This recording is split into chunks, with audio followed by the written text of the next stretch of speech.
এখানে আমরা বিভিন্নজন বিভিন্ন পেশায় আছি। আমরা রাজনীতি করি, আপনারা সাংবাদিকতা করেন, অন্যরা ব্যবসা করেন, কেউ অন্য কিছু করেন, কিন্তু সব মিলিয়ে আমরা বাংলাদেশি।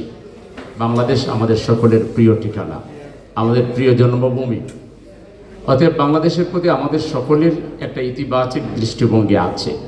আমরা সবাই চাই আমাদের প্রিয় দেশের উন্নতি, কল্যাণ, মঙ্গল।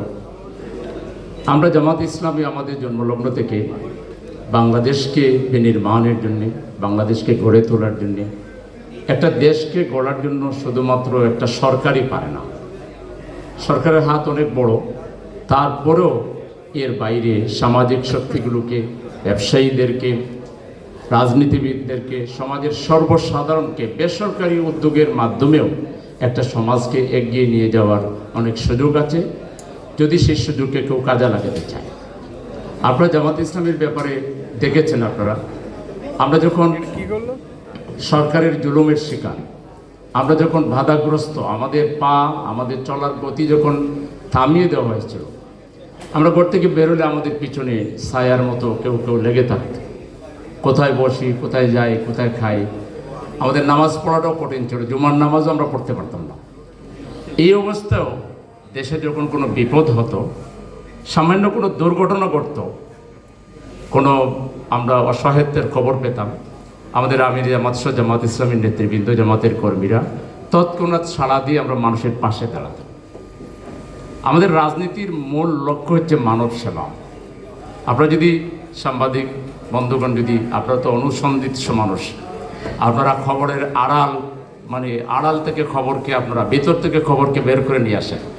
আমরা এই ঢাকা সিটিতে যে পরিমাণ মানব সেবামূলক কাজ করি, আপনারা যদি খবর নেন যে আমরা একটা রীতিমতো প্রাইভেট অনলাইন হাসপাতাল, আপনার ভ্রাম্যমাণ হাসপাতাল আমরা করে ফেলেছি। আপনারা যদি রক্ত চান যে কোনো সময় আমাদেরকে খবর দিলে আমরা ওই ফ্রিজার রক্ত না, যেগুলো ফ্রিজে রেখে পরে যেগুলো ব্লাড ব্যাংক করা হয়, এরকম না, আমাদের অনলাইন ব্লাড ব্যাংক আছে। আপনার খবর দেওয়ার সাথে সাথে আমরা অনলাইনে সেই সার্চ করে সাথে সাথে একজনকে ফ্রেশ রক্ত দেওয়ার জন্য পাঠিয়ে দিতে পারি। আমাদের একটা বিরাট ব্লাড ব্যাংকের একটা বিরাট গ্রুপ আছে, আলহামদুলিল্লাহ। আপনার অনেক সিনিয়র সিটিজেন আছে যে অনেক সময় তার একটু টেস্ট করার জন্য যে ডাক্তারে যাবে, সলভেন্ট লোক, ধনাঢ্য ব্যক্তি, কিন্তু ছেলে মেয়ে নাই, বিদেশ চলে গেছে কিংবা তারা ব্যস্ত, তিনি হয়তো যাবো বলে যেতে পারেন না।